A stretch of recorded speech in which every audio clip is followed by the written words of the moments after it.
visa-free travel, stronger diplomatic ties. UTG staff threaten strike over alleged 25 million vehicle purchase plan. Those are the headlines we have on the Standard. Let's look at Freya.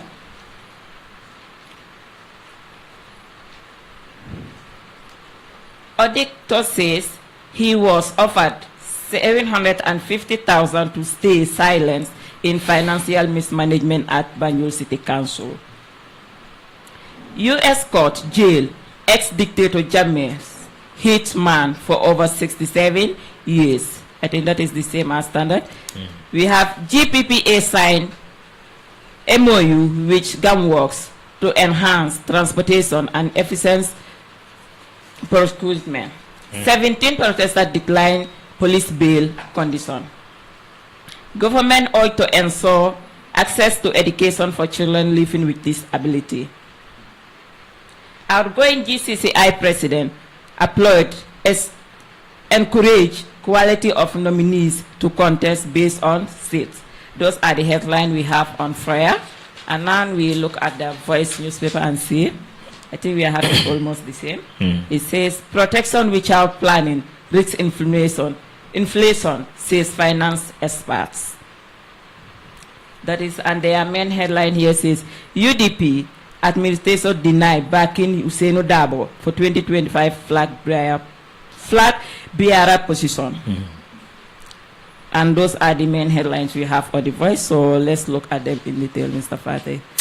Thank you very much. With that roundup of the lead stories on various newspapers in the country as we speak right now. So let's begin our roundup with a statement from the Minister of Interior, who has just described the people who are also protesting against the issuing of national ID card to Gambians elsewhere in our country as politics. But as we say always, learning stories is always something else in the studio here. But we're going to continue with what we have for you to make sure that you get the adequate information regarding what has been on the papers at this afternoon. So we're going to just continue with our roundup with Standard News paper, where the Minister of Interior, Abdullah Sanyang, has been saying the UDP militants who went to the Independent Electoral Commission IEC building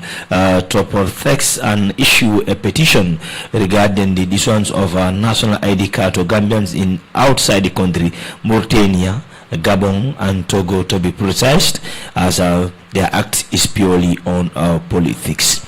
Those are the words of the minister, not my words exactly. So let me have the Standard there, and then we continue with that article on the Standard newspaper to make the roundup very simple and straightforward for our audience and then viewers as well. So let's begin our roundup with Standard. As I said, the Interior Minister Abdullah Sanyang has said that people protesting against the issuance of national ID cards in Mauritania and other countries cannot quote any law to back their claims of eligibility in the process and are just doing politics. Speaking at a government press conference, Manzakunda, on Friday, Sanyang, a former police chief defender, defended the controversial policy that has sent opposition supporters to the streets, calling it a trick to rig election, and ID card can qualify one to get a voter's card. But in his deliberation, Minister Sanyang surprised everybody when he said one does not need an ID card to get a voter's card. You need a birth certificate to have a voter's card.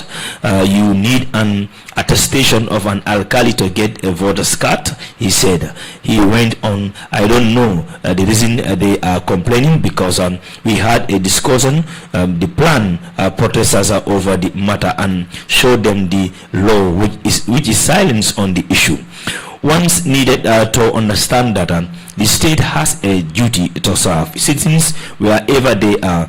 We not issuing passport outside this country. Passport is a national document, and ID card is also a national document. If we think Gambians somewhere and they need documents and they cannot reach the Gambia, it is our obligation to make sure we got there and issue them these documents. He further argued that all ID cards issues abroad gone through the right procedures of enrollment. It is only when we are satisfied that they are Gambians that is the document will be sent to the Gambia to verify. Wait, approved and then printed and sent back to he said. American replace lost passport for their citizens at their embassy, likewise other countries. So what is the problem? Can you bring a plane full of people to come and get ID cards to able to get a voter's card? He questioned. So let's digest a bit about this ID card issue. The minister is saying you don't get a voter's card through ID card. Yeah, but I think that was an oversight from his perspective. Yeah, I think that's an because I think I remember for me,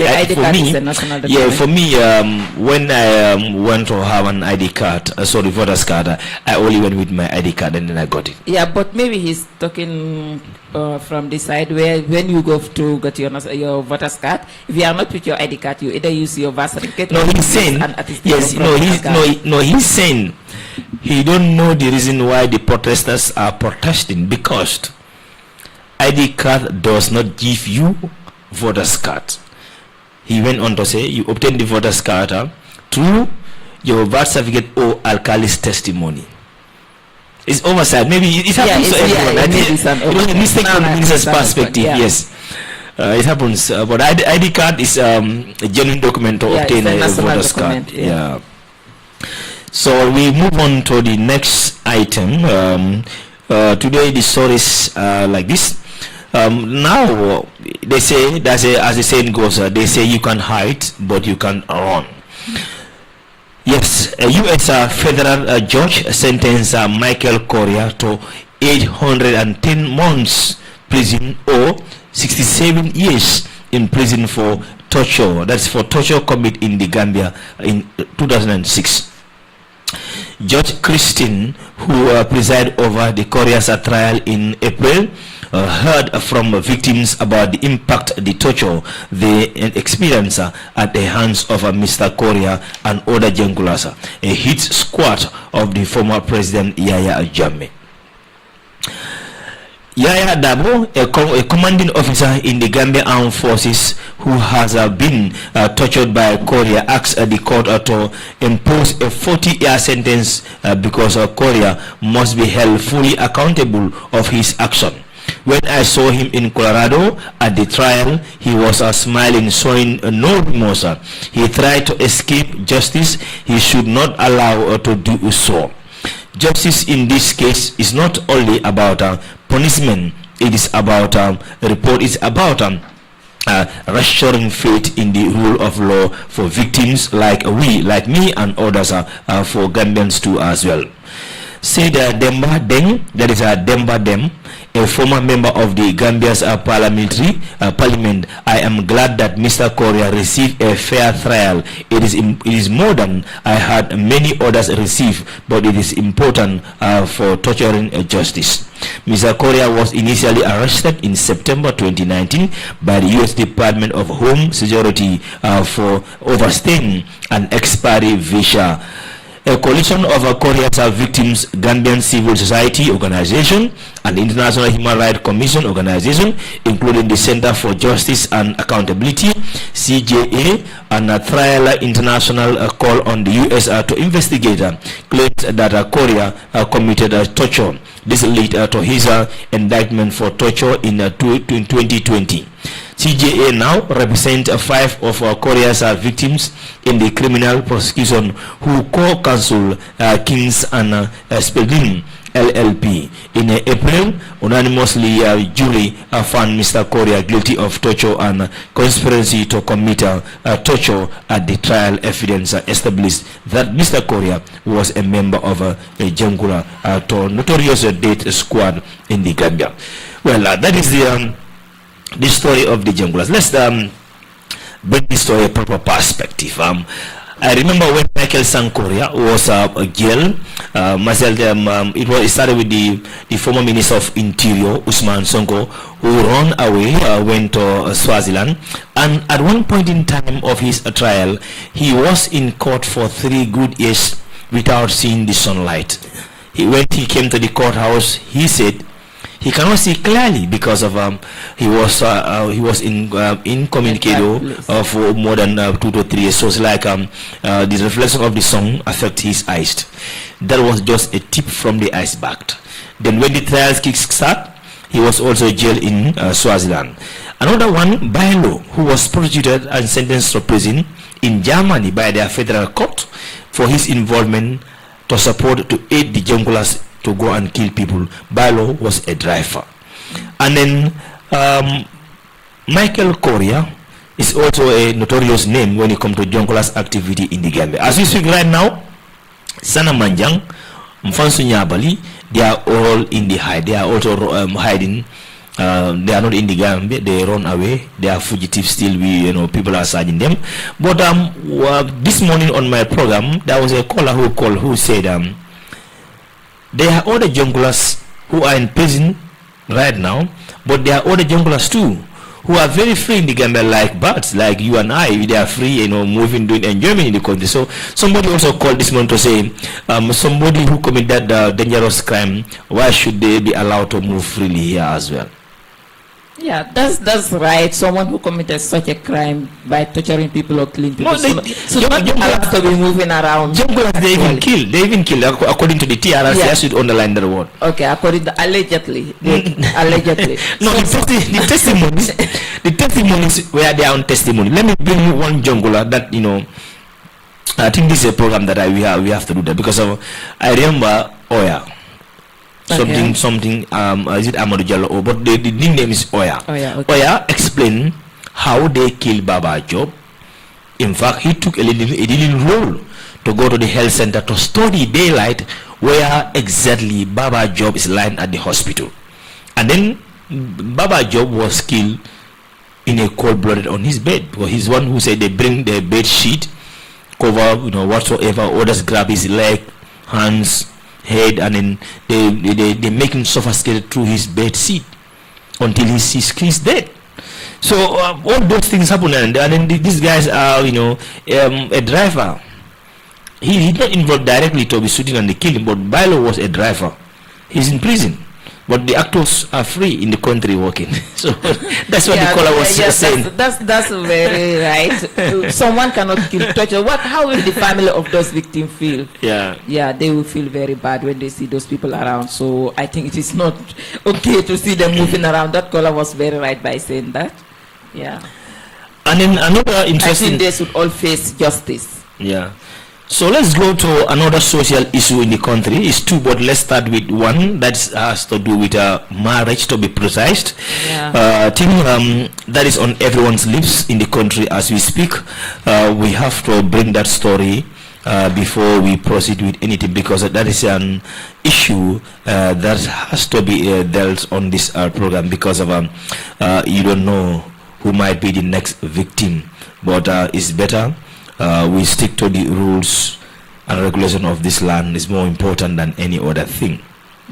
I think the papers this afternoon has this. So another news just in 23 individuals, including activity Ali Cham, Killer Eds, journalist Yusfa Telo, and civil society member Fallu Galas Assise have pleaded not guilty to charges of unlawful assembly at the Kanifing Magistrate Court.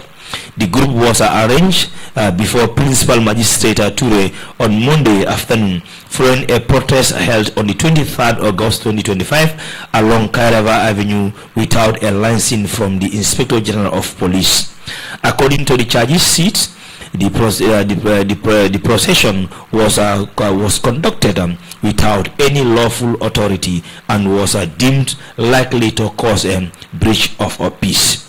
Other charges including Lamin Dafe, Lamin C, Badu Seka, Tumane Sise, Abulai Tiba, Alusar, Bakar Jame, Musa Conte, Rofini Kamara, Ansumana Toure, Bakar J. Sanyan, Lamin FM Marigo, Yaya Jaite, Sisaho Danso, Suleiman Manga, Ibrahima Jata, Ibrahima B. Keta, Musa Sanyang, Musa Sisoho, and Ibrahim Jallo.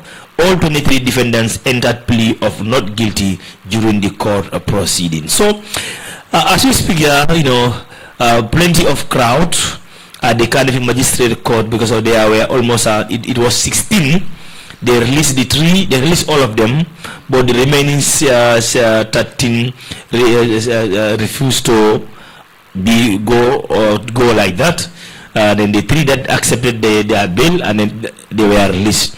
So this is the situation right now as we speak at the carnival, and we understand there are a lot of crowds at the gate as we speak right now. But now, I don't know. Let's bring this down. And then, we are all Gambians, to be honest, and then we all want a good governance. We all want to have a country that will look up to like the G8 countries in the other part of the world. But we don't want to see a Gambia, destroy Gambia. We don't want to see that this country is being born. What we want to see, anything that we want to do, let's do it according to the law of this land. I think that is very important. Yeah. No matter who you are, but what the law says, let's proceed that. Let's go with that. Yeah. I think that's what is more important. Yeah, that's very important. But I think they also try to say that they are acting according to the law. That's why they deny that they won't sign those bail documents, because they believe that they are on their right. That's why they are not going to sign any bail document, let the government take them to court. Yeah. So we should not allow things that will bring issues to our country. The Gambia is already known as a country that is very peaceful. So there are other stuff which we get involved into. It can already jeopardize our economic and all other stuff in the country. So as every Gambian, we should try to follow the law and take things easily, not to take things in our own hands. I guess so. And be reminded that you are listening to the daily podcast live on King TV and King FM with me, ALHAGIE Fati, and I am ADAMA. And let's continue with another development story, because a 25-year-old woman identified as Aissatou Jawane, a native of Sudukonding in Upper River region, has been arrested after allegedly attempting to kill her newborn baby in Talinding.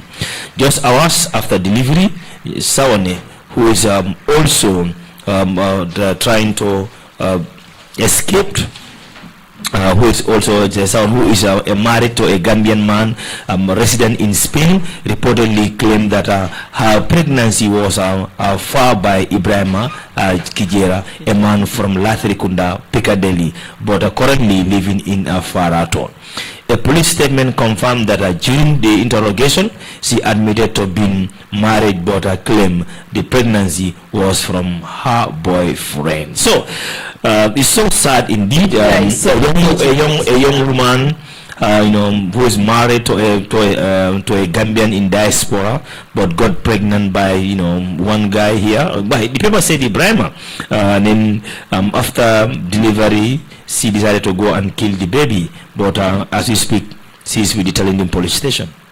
Yeah, it is an unfortunate situation there, and I think women, we are so vulnerable in our society. To me, we are so vulnerable. Going to the extent of trying to kill that child was so extreme. That should not be. That's nobody should support that. But I think we are so vulnerable in our societies because there is a lot of things going. Maybe there was a lot of things society. I sort of was thinking of, sorry for mentioning her name. She may be thinking of that.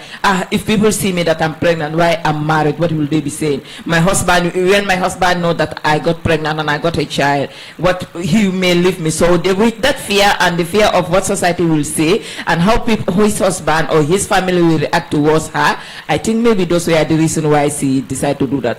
But that is an unfortunate situation which nobody should be in support of, because the extent of trying to kill that child, that innocent child that does not know anything, was so extreme by her. Well, because of as a woman, in fact, that is where I'm going to ask you. The attempt to kill a baby, that's a serious thing. You know, no matter what happened, there are, as a human beings, there are things that we control. Those are things that we can do something, and then there are things that are above our level. It happens. We have no control over them anymore. So if you want to control those things, you end up having problem. And then like how her situation is, it's sad. It's not. It's a sad story, you know, to be to conceive in the absence of your husband.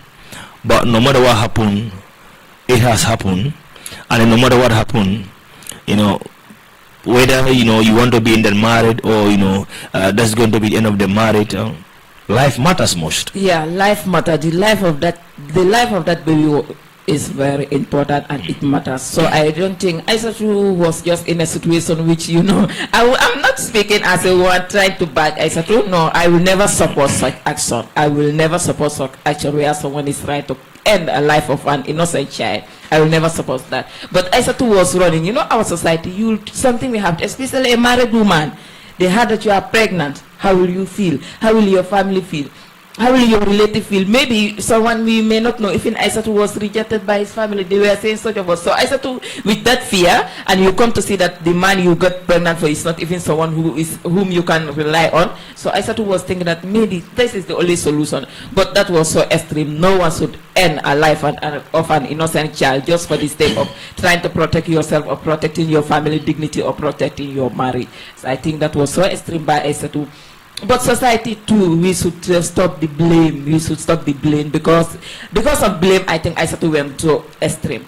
Aissatou was running away from blame or running away from shame, family shame, or all other stuff that I think maybe that was the reason she tried to do that. Yeah, because it was so unfortunate from her. It could be because if you look at the article, Aissatou is from Sudukonding. Yes. Sudukonding is far after Bassi. I think Mohammed knows this. So Aissatou running away from that place up to the combo. Sudukonding is Wuli East End. Yeah. Maybe Aissatou was trying to hide the pregnancy. So to her, if I get rid of this child and go back to my people, they may not know nobody will pregnant. know. Yeah, but you know, but the options that she took was very bad. At least if that happened, you know, when you conceived before even delivering, you try to talk to some of the neighbors that this is the situation, and then I want to give you a child. If you want, I can give it to you.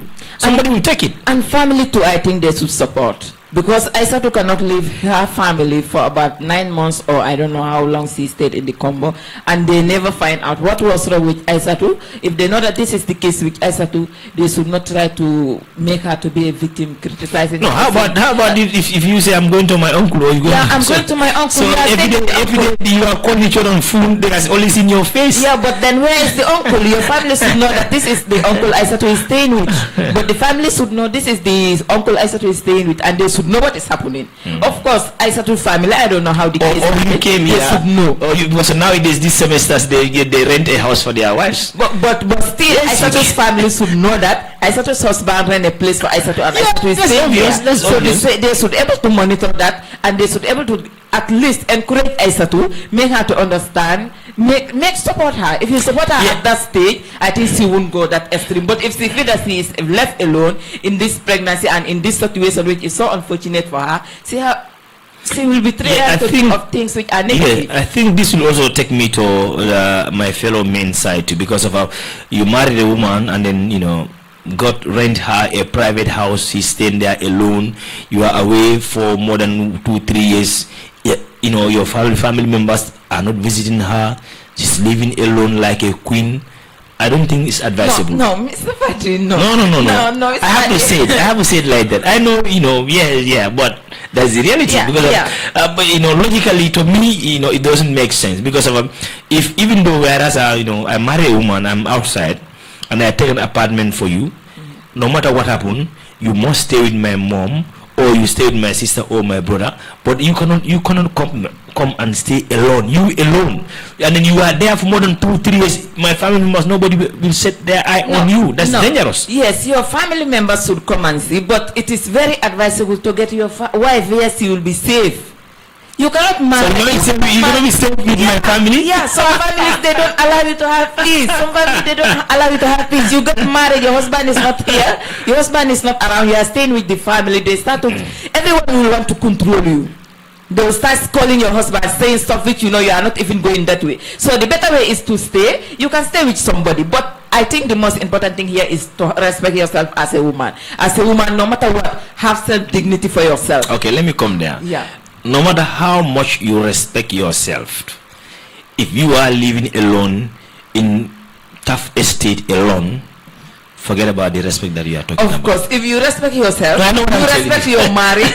If you respect yourself, you respect your marriage. I think no matter where you staying alone, even you staying in an island alone, you respect yourself and respect that marriage. But if you are there, you don't respect your marriage. That's the only thing you can. Yeah, for me, so for some, it is so unfortunate. Not they don't respect their marriage, but circumstances around them also may lead to such. That's what I was talking. And then again, for me, my advice to my brothers. Maybe my sisters you can advise them, but I can advise my brothers to tell them that if anybody even buy a compound, whereas you build it is already finished, try and make sure either your brother, sister, or your mom, whatsoever, let your wife stay with somebody in the compound. It's very important because scenarios like this will be discussed at a family level. Like for instance, if this happens, the girl is staying in the compound, the brothers are there, sisters are there. They will communicate the brother at early stage. Anyway, we are sorry, but your wife is pregnant. So at that time, you discuss. But our society. The problem will even solve in your house before you go out. So the husband can say, okay, in as much I have been in America here for 4 to 5, 10 years, and then this happened. Okay, stay calm till you deliver. Then after we discuss, oh, no worries, I understand. Still, I will accept it. That's it. You say alhamdulillah and stay. Yeah. But so now you taking bad decisions. You end up killing yourself. Even if your man realizes, he might even tell you, sorry, I forgive you. How about if the man say, if I know this, I will not do anything? How would the woman feel again? Yeah, I understand where you're coming from. But what I'm also saying that staying alone does not make that person to act in an improper manner. The only the reason I say that, the reason I say that, like for instance, if I married a woman, I leave the woman in Gambia, and probably the woman is with my sister or my brother, I travel. There are certain things the woman dare not to do it in the compound, obviously, because what she's seen my little brother or my little sister. So that alone is a barrier. But people don't understand. These are women need security. But like sometimes when you want to give them security, they say, "Man, so much you can have fear." So that security is for themselves. Okay. You understand what I'm saying? I understand, but sometimes you leave your wife with your brother or your sister. So some of those brothers are the most wicked one. We see stories where your own brother, your blood brother, will get your wife pregnant. They are happening. So how secure is that? Sisters will start saying they want to control you. If you don't want to take that control, you need to watch for them. You need to do some things for them. If you don't do that, they start saying stories which you are not even acting on that manner. Alright, so let's proceed to the next item, which is also a very sad story because of it's on newspapers in a village called Doguruba, where a farmer shoot a young boy to date, more than 2-3 gunshot, more than 4 shots, and then after all, bury the boy and then come back home. Days later, confess that he killed this boy and bury him. So it is all because of what, the boy got this cattle rearing and then in the rice farm, and then he just decided to kill the boy like that. I think this part, the judges have to speed the trial and let justice play. In Gambia, high time You cannot kill people and you see the sunlight walking again. That should not be accepted now. That's deliberate.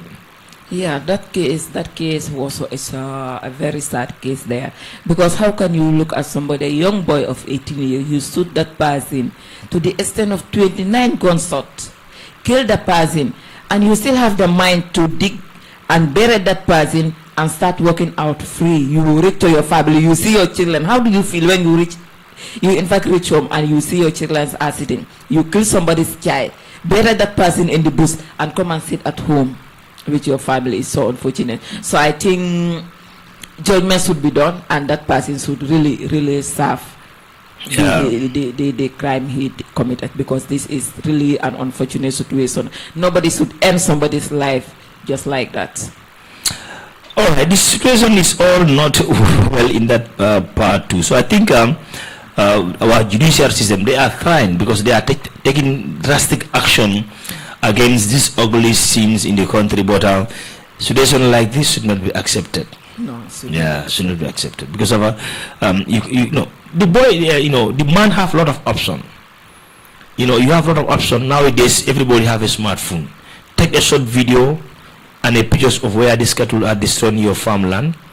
Take it to the village Alcalo. You go to the village Alcalo. If Alcalo can handle the situation, he'll advise you, now I want to bring them here, you all discuss, they pay you, but if they don't want to cooperate, let's proceed to the police, and then the police will take action. So I think if we use our traditional way of life, there are certain problems we will not avoid them. Will not occur actually, because in those days I remember when I was young, if your goat or sheep enter in our farm, in fact for us at that time, we just grab it, take it to the bantawa, they call it band at the center, and tie it there, and then the owner will pay a certain amount of money to get that thing, and then you are given a deadline. If you fail to do so, automatically I take your animal. You understand? Yeah. So those are the rules that is within the communities in those days. But now all those things gone. People are just killing people's animal. And this killing issue, the issue of gun, I think government should look into it.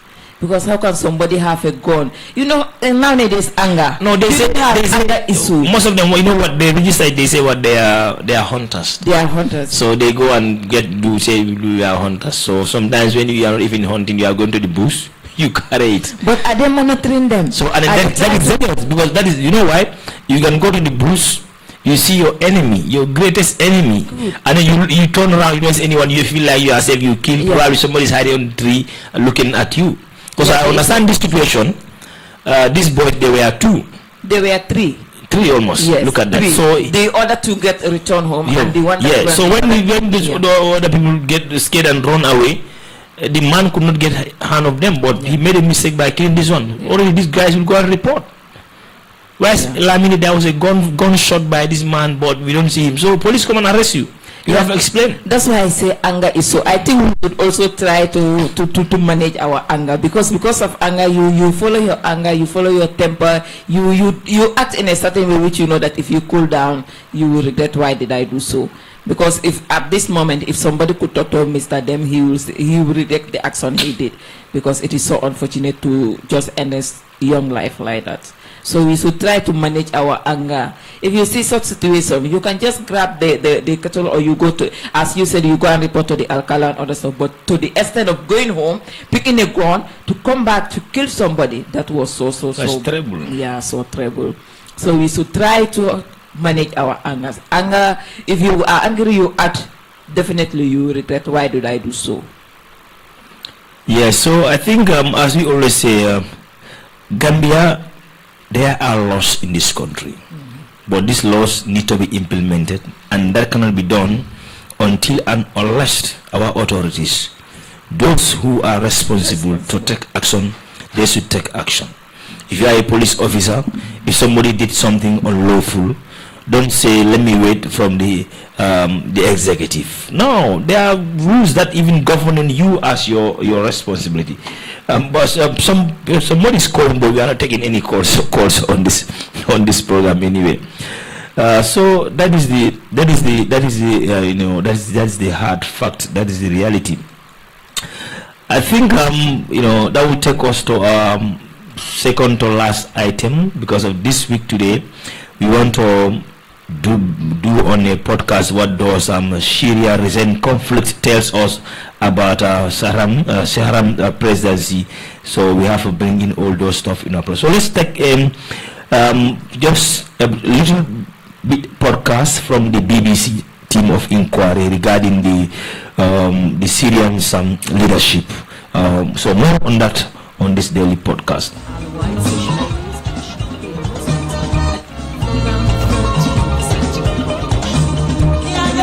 Of Druze in Syria live in the Suwaida governorate in the south of the country.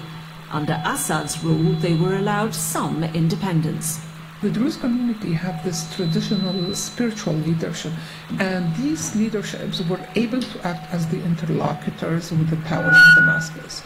That gave them some autonomy, and there is a strong loyalty to this leadership in Suwaida, even by many who are completely not religious, but they realize that this is the only form of leadership available.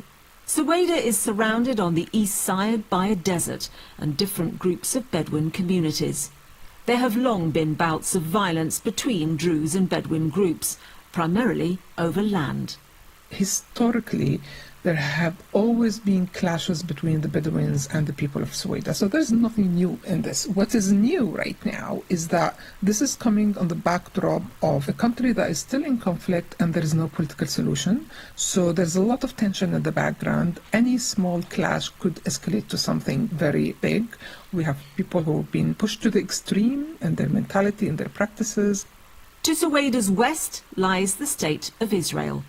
Israel sees outbreaks of violence close to its border as a threat to national security. The recent involvement, then, of Syrian forces in attacks against Druze prompted Tel Aviv to launch attacks on Syria's capital, Damascus, to warn off the government militia.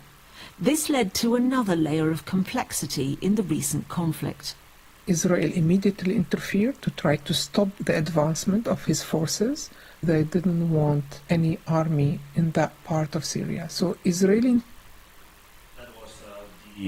That was the daily podcast live on the BBC, rebroadcast on our frequency 94.7 on our daily podcast with me, ALHAGIE Fati and ADAMA NYANG. So what we are still talking about, ADAMA, the reason I bring this podcast, that is to tell people sometimes you have diamond and gold in your hand, but you don't know you are playing with it. Like the Gambia, we are peaceful, we have peace. Let's try to avoid anything that can bring chaos in this country.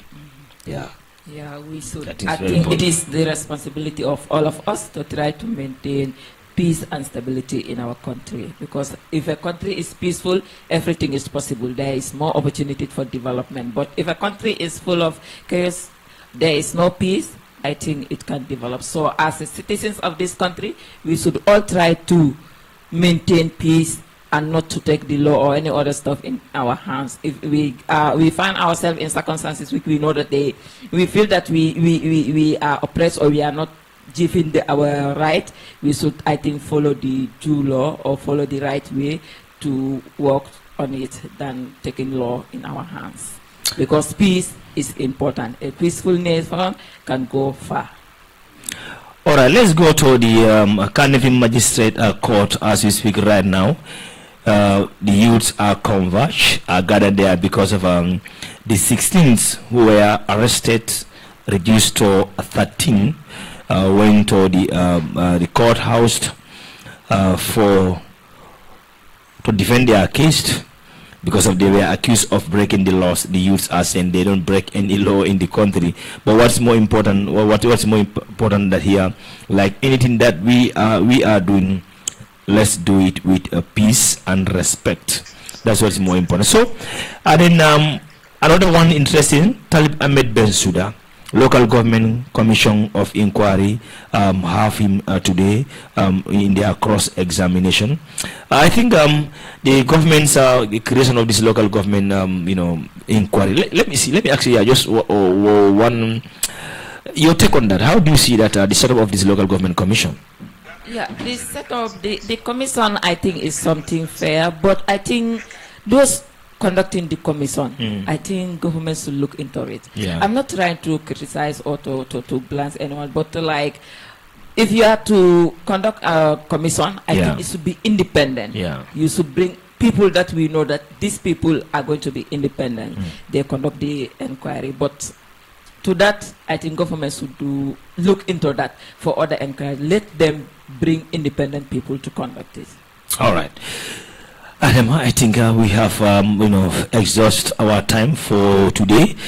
Let me just allow you to close the program on the for the day, because there are a lot of things that are also about to come on the program. So from me, ALHAGIE Fati, Adama, and the rest of the team, and of course our great cameraman too, Mohammed Jame, and the technicians in the studio, Adama, we thank all of them, and then we say bye to them till tomorrow. When we are coming, we come with a different one, because tomorrow too, I'm sure there will be a lot of interesting stories on the Gambian Daily Podcast papers, to be precise. So finally, you can close the program today. I'm watching and listening to you now. Okay, to our wonderful viewers and listeners out there, we say thank you for being with us, and continue following us every day as we bring you the daily podcast, where we'll discuss issues that are happening in our countries and we try to analyze on them. So follow us every day. By this time, from 1 p.m. to 2 p.m., we bring you all the news or the juicy things that are happening in our country. So from us, we say bye-bye, see you tomorrow for another podcast. Thank you.